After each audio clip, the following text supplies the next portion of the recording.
Hello and welcome to Sky247.net presents Not Just Cricket. Welcome, gentlemen. Thank you so much for joining me.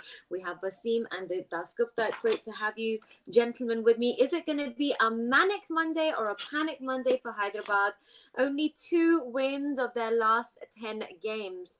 So, I leave the floor for discussion to both of you. I mean, Lucknow slightly happier probably because of their previous game. So, Wasim, I'll leave it to you to start. Panic or I think Lucknow obviously looks a better side, better rounded side, I would say. They've got better bowling, really top heavy. They've got all rounders. They've got very good seamers, good spinners. So I feel they go into this game, Karishma, as favorites. Sunrisers obviously will have to do a lot better. I think Kane Williamson was way below par as a captain, which is very, very surprising. So for somebody as good as Kane to get all of them to play at their important roles because he's got limitations. I feel they haven't got any leg spinner. They haven't got the quality that they used to have. They're missing some very key players in David Warner, Rashid Khan. We spoke about it, but whatever they have now, I mean, he's got to get the best out of them, and the time is now. I feel. absolutely. Deep, what am I going on about? First of all, my this has fallen, so I'm back. What are your thoughts on the game? I'm putting Well, things above my I laptop. fair enough. You saw that out while I answer that question. Well, I second Wasim on that. I think when you look at that playing 11 or the squad itself, and squad of all the 10 sides, and you look at Hyderabad, and it looks a little thin to be honest. Not as many match winners as some of the other teams would have. And yeah, and most importantly, as you mentioned, 2 out of the last 10 games. I know we're talking about 9 of those games in the last season, but there are a lot of players who've continued with the Hyderabad side. It's almost the same kind of the squad. A lot of people are there, so you start. I mean, it's a baggage that you carry. So it's very very important. They had a 6 day break, and I was having a chat with Abhishek, and it's important how you use those 6 days. After that loss, because they weren't in that game in that first game against against Rajasthan. They weren't in it at all.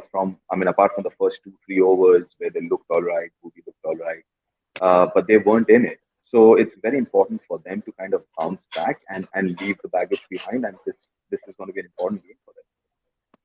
Absolutely. Wasim, is there enough wicket-taking options for the team, do you feel? They do have, as long as they obviously bowl in the right time of the game. I feel that for Sunrise, especially Washington Sundar, I feel has to bowl in the power play. That's his USP. You can't use Washington Sundar after power play and expect him because he hasn't got any mystery about him. He hasn't got any other different balls to surprise the batters. So the best use of him would be to bowl 2 overs at least in the power play. Bhuvi has to come good. Bhuvi has been, the West Indies series that Bhuvi played. He's done really well. I thought we are seeing the old Bhuvi back. He has his ups and downs with the injuries, but I thought he plays a very important role.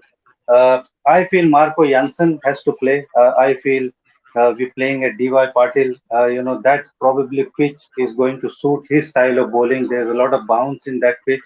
So I think he has to come in place of Romario Shepherd, in my opinion.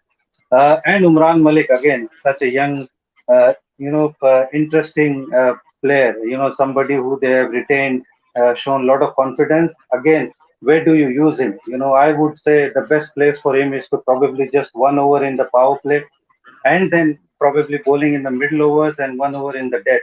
So those are the things I feel Kane Williamson has to get it right. He hasn't got any leg spinner in his disposal. So all these things I feel Kane Williamson has to put his thinking cap on and get the best out of them with whatever he has. Absolutely. Deep, do you think, Kane should open or come in at number 3?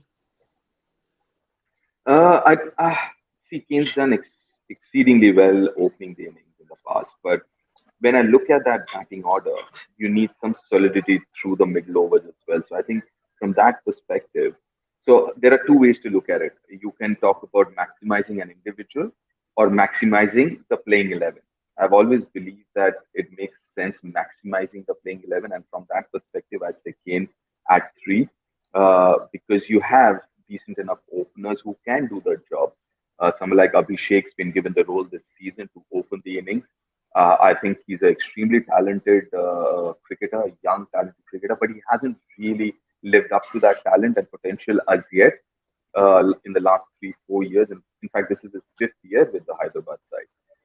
But having said that, I'd still go with Kane at number three to kind of it just gives them a little more solidity right through the middle overs as well. Do you second that, Wasim?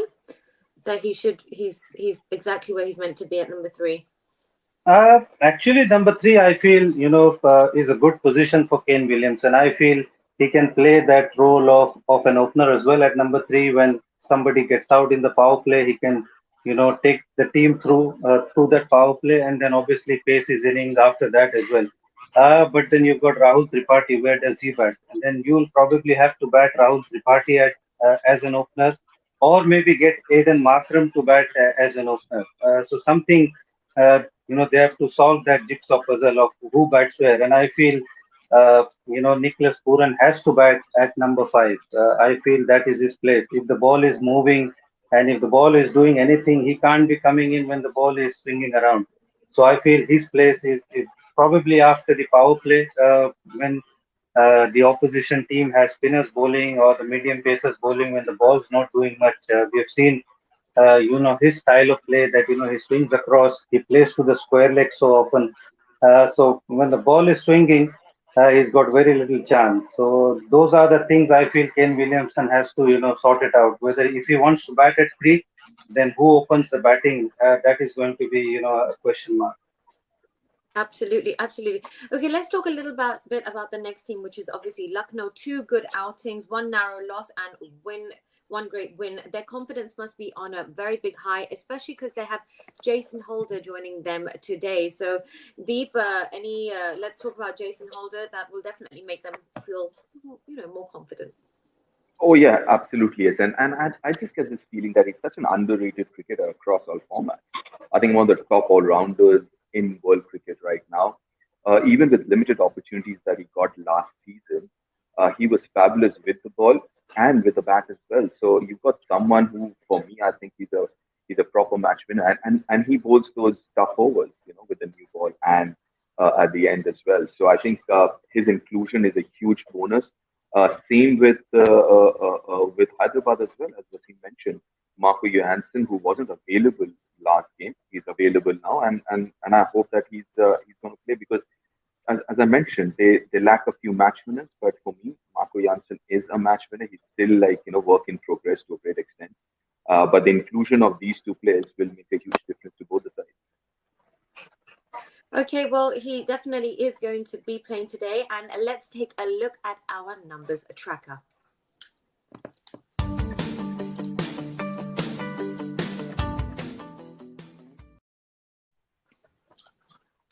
Okay, the big question that we're asking is, what is Evan Lewis's ideal batting position, Wasim?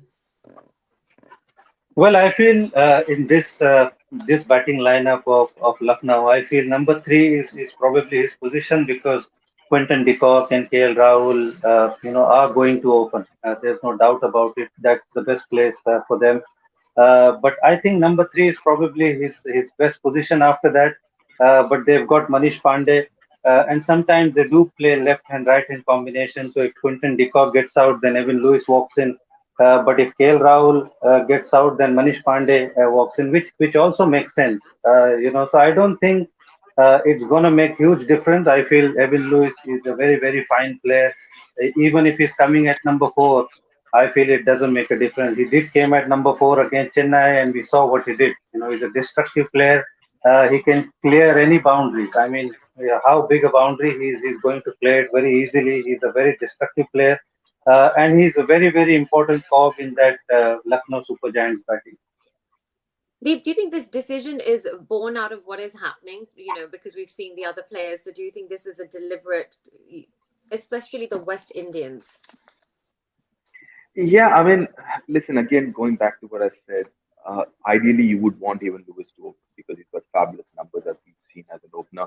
And he generally does not bat in that middle order. I mean, irrespective of whether he's playing for Mumbai or whether he's playing for Lucknow or his teams back in the Caribbean. So I think obviously makes more sense. But when you look at that playing 11, and as Wasim mentioned, you're trying to maximize everyone. So can someone like Quinton de Kock bat at four?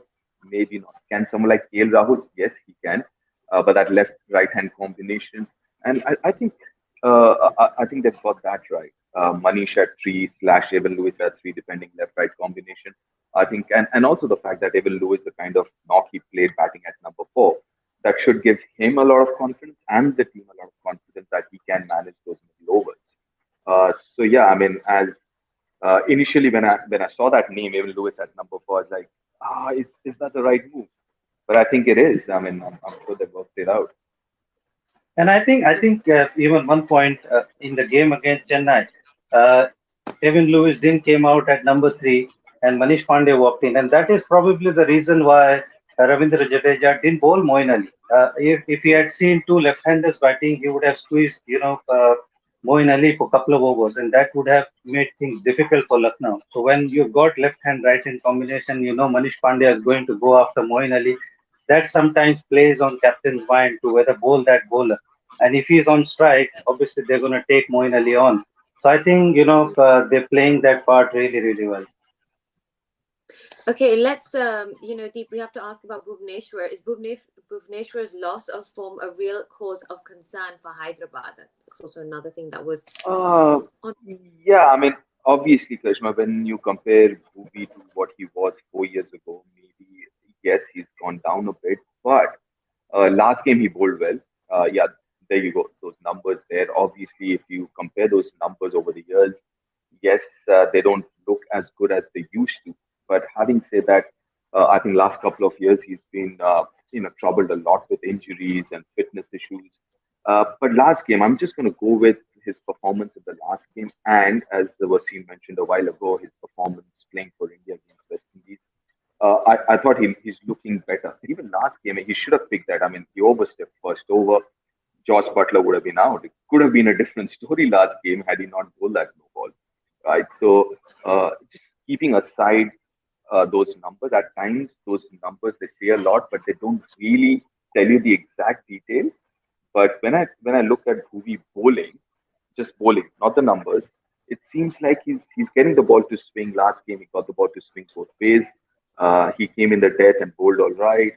So yeah, he might not be as good as he was 4 5 years ago, but I think he's still got it in him to do the job, provided he's fit enough to play all 14 games. That's a big question. Wasim, do you want to add what your thoughts are on this as well? Yeah, I think Deep is absolutely spot on. Obviously, we are not seeing the best of Bhuvi what we saw in 2016 and 17. He's obviously quite far from that. But what we saw him against the West Indies, I think we saw a little bit of flashes of that. He's picking up wickets in the power play. He's bowling that line. He's swinging the ball. The pace is getting there. And in the last game as well, had he not bowled that, just like Deep mentioned, had he not bowled that no ball, the outcome of the game would have been totally different. Devdutt Padikkal walking in when the ball is swinging, Umran Malik bowling at 150. You never know. Sanju Samson getting out cheaply. A lot of things could have happened. So they obviously those are the things matter a lot. But I think Bhuvi is slowly and steadily getting there. And like I said, he's a very very important player in that bowling lineup. And like I said, Natarajan again, if Ken Williamson has to get the best out of them, he has to keep Natarajan's 2 over and Bhuvi's 2 over in the death and get all the other bowlers to probably bowl in the other slot. So he has to get all those, things right for them to, collect them collectively. And again, the discipline. They bowled too many no balls, they bowled too many freebies, and they were bowling on a very fresh pitch, but they were far from, the team that we know. Absolutely. Let's take a look at the fantasy tracker that was selected by you yourself, Wasim. So let's have a look.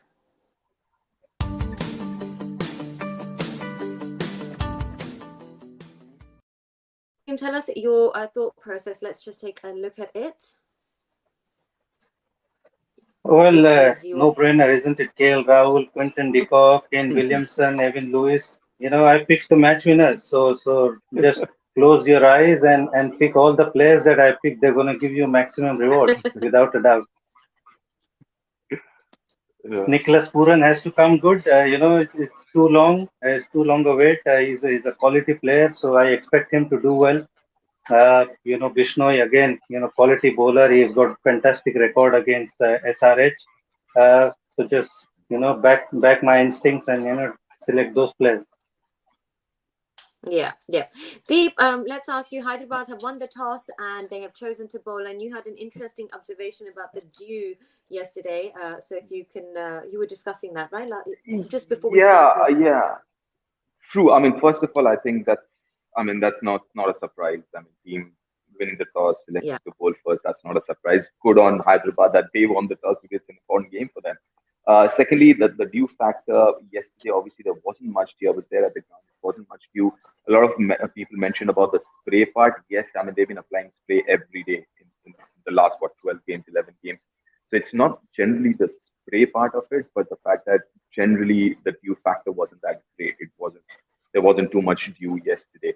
But what I've also observed yesterday and today, that the timing of that spray is a lot later now. I mean, I did the pitch report roughly around at 5:15, and they were still spraying. So it is a lot later than what I've noticed or seen before. So we'll have to wait and see Yeah. because generally at DY Patil as well, the dew factor is massive. But we'll just have to wait and see how the whole timing will affect the game. Absolutely. And 74% humidity today, actually. So will that be a cause of effect, Wasim? Well, generally it does. Sorry. Quickly, it No, generally carry, does. carry. So the humidity factor does matter. The difference in day and night temperature does matter. Well, I'm not a science student, but I've been told it's the same logic as condensation. So I guess Wasim is the more intellectual guy and learned guy, so maybe he can elaborate on that. No, I Please think do. the due factor is going to be there, Karishma. I think we're playing in the first week of May, so expect with so much humidity around, expect some help to the second team batting. That there's going to be due, there's going to be difficulty to the bowlers who are bowling in the second part. So yeah, I feel even though they do spray around and do all that to minimize that effect, but I feel there'll still be some dew and there'll still be slippery balls at the time of that day. Mm. Okay, so we're just looking at the team lineups just underneath, and right now Hyderabad has no changes as such. So Oh, probably I'm good thing. really surprised. They don't have Marco Yeah. Jansen. I'm very No, surprised. It they don't. seems like Abhishek Sharma, Rahul Tripathi's name second. Don't know whether they've changed that thought and put him at the opening slot. Uh, yeah, it seems the same side. They're going with Romario Shepherd. So obviously the obvious choice that Wasim mentioned before as well would be him in place of as in Marco Jansen in place of Romario Shepherd. It's the same team. I don't know because he's available. I saw him at the ground, Mm, so it's not that mm, he's not available. But I guess they would want to. It's a catch-22 situation, right? You can't really drop yeah, someone after the first game. Maybe from that yeah, perspective, they wanted to kind yeah, of give everyone another chance. So I can understand where they're coming from. Maybe that might help in the long run as well, just to give everyone that security. That yeah, it doesn't matter. One off game does not matter. It's very yeah, important because we say, one bad game, it does not matter. Let's move on. And then next game, you make four changes. So obviously, yeah. what you say and what you do has to match up. So I think maybe that's the thought process there. Absolutely. Maybe they're just trying to give them a longer chance with that, and then maybe see if they want to change positions. Don't you think, Wasim? Yeah, I think so. I think it makes sense to give another go to Romario Shepherd. But obviously, if I think Marco Jansen would have been available in the first game, I think he would have been preferred because he was not available. So it makes sense to give another go. You don't want to drop anyone for that matter just after one game. But it's just not about Marco Jansen. It's about the other 10 players as well. They have to step up. They've got what they wanted. They won the toss. It's about them, delivering the goods and restricting them to a below par score, and then going about and chasing that score. That is what they need to do. Yeah, and then we do have a change for our next team. Shamira out and Jason Holder in. That's the only change in the other team that we can see over here as well. Wanted to I don't know mention what that. Wasim thinks of it, but I don't know. I really like Chamira. I really do like him. I would have preferred Chamira over Andrew Tai. I know he's a death over specialist and all that, but I don't know. What do you think, Wasim? Well, I think the second game probably deep. I think the way Chamira bowled, probably the management might have lost a little bit of confidence. They didn't use him actually in the power play, which was very surprising to me. I think Chamira Yeah. did really well against the Gujarat Titans, getting that Vijay Shankar getting bowled on that Yorker, wonderful Yorker, and then you don't bowl him at the power play. So that was very surprising. Otherwise, I felt that Andrew Ty would definitely bowl in the death along with Avesh Khan and Jason Holder along. Again, gives you that option of bowling in all three, places. Whether you want to bowl him in the power play, in the middle overs, or in the death, and he's a fantastic batter, also very good fielder. So no brainer that he would come in. But I just think that Andrew Tye gives you a little bit more as a death bowler. Probably that's why they've chosen him over Chamira. The other thing, which I mean, I did the last game here at DY Patil as well, the evening game. There is a lot of pace and bounce, a lot of the wickets, and we were doing it, and a number of people would have noticed it as well. Yeah, the most of the wickets that the pacer took here are off the short pitch delivery, right? So that's where I think that extra pace of Chamira might help. While I do understand what the team is saying as well and the thought process in getting someone like Andrew Ty, but when you have someone like Chamira, obviously you got to use him in the first six because he's got that brilliant outswinger bowling 140 plus. Uh, but I would prefer uh, bowlers with that extra pace on good, friendly batting pitches, and especially where there is bounce. So yeah, I mean that's my two bits there. But yeah, I guess Andrew Ty for the death overs would make more sense because Jason Holder is again somebody who gets the ball to Yeah. swing around initially and all that. So maybe that's a like for like to a certain extent as far as bowling. Okay. Okay, let's see what our lovely people have to say on the social tracker. So let's take a look.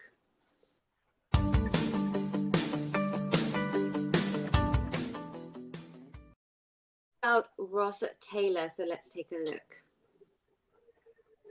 First tweet, Ross Taylor, a great of the game. That's amazing. Yeah, he just played his last game against Yeah. Netherlands, and I mean I'm sure Wasim spent a lot of time with him. He's an absolute legend. So yeah, sorry. Yeah. Yeah, we have a comment from Sachin Tendulkar. You've been a great ambassador of the game, Ross. It was wonderful playing against you. The way you reinvented yourself over the years to adapt is an inspiration for all the young kids aspiring to be cricketers. Wow. And the next one, Yeah. Virat Kohli paid tribute. Yeah, as well in the next one. But the best one is for the last. Ross Taylor's daughter, Mackenzie, on Ross Taylor's final match for New Zealand. I hope he has his fingers, hasn't hurt his fingers because he has to do the lawn tomorrow. I think it's wonderful. Yeah, What do you have to what a say player, what a player, about Ross Roscoe. Taylor? I Both mean, of you. I'd like to hear what you both have to say about him. listen. I mean, he's one guy who's been such a solid pillar as far as New Zealand cricket is concerned across three formats. Obviously, last year or so hasn't been that great for him Yeah. in Test match cricket, but in ODIs, I still remember I think he'll still be one of the top run getters in last 3 years in ODIs because he's been absolutely phenomenal. Look at those averages: 47, 44 Test matches and ODIs. So yeah, I mean, obviously he'll go down as one of the greats in terms of New Zealand Yes. batters are concerned. Yeah, I mean, Wasim? I've been lucky at Karishma. I spent a couple of years with him at the RCB at the start of the IPL, and he was wonderful, wonderful cricketer and wonderful human being. I mean, New Zealanders Sure. are generally very, very nice people, very nice cricketers, but he was very, very nice human being. Somebody you could always Yeah. go and talk to, and the way Sure. he's played so much cricket, played 100 odd Test matches, 235 one-day internationals. and to score runs, in different formats. And just like Sachin said there, to reinvent himself after so many years playing, he scored runs all over the world. Amazing, amazing cricketer. For somebody, for the new generation, to have somebody like him is an outstanding. Yeah, and he Absolutely. loves Okay. speaking in Hindi, right? He loves Oh, really? he loves his Hindi words. I can't mention those words here because he Oh, would he would have got. I I'm figured. sure he's got a lot of us in trouble. Yeah, he almost got me into trouble one day. But yeah, he loves his Hindi words. Oh my God. Okay, so now it's time for some competition between both of you. It's time for our trivia tracker. Gentlemen, let the games begin. Right, let's have it.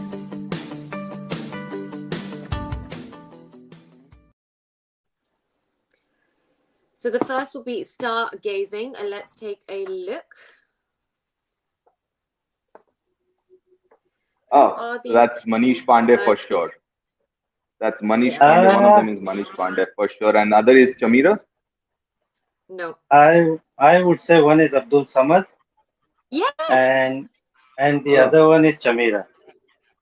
No. No, is it? You So it, both it's got one it's right. it's so it's I would say Manish and Samad. Abdul. Umran Malik. Yes. No. Ah, Abdul and Manish. Oh, Manish. Abdul and Manish. Oh, Oh, okay. I got one right. Yeah. yeah. So I got one. Really? So yeah, Both that's of you half got and one half. right. Yeah, we share a good partnership. Next question. Which cricketer of Samoan origin was given the moniker of Balkale Plunderer? Palekele I hope I've. Plunderer. Okay, so Thank you. That's very obviously easy. playing easy. That's Go on. very I mean, easy. obviously for Wasim it'll be easy. Ross That's Taylor is very, it? very easy. That is Ross Taylor. Yeah. That is correct. Well Actually, I done. mean, I don't know whether I should say this or not. When you ask, for all of us, or most of us, when we look at someone from New Zealand, it's a Maori, but one day he sat me down and told me about the other tribes and stuff like that, and said, "No, I'm not a Maori." So now, yeah, he's a Samoan. Well done. Well done. Both of you kind of got it. So let's see. Let's see what happens now. Let's have the next one. The last one. Mhm. Who is the only player in the current Hyderabad squad to have taken a hat trick in the Indian T20 League?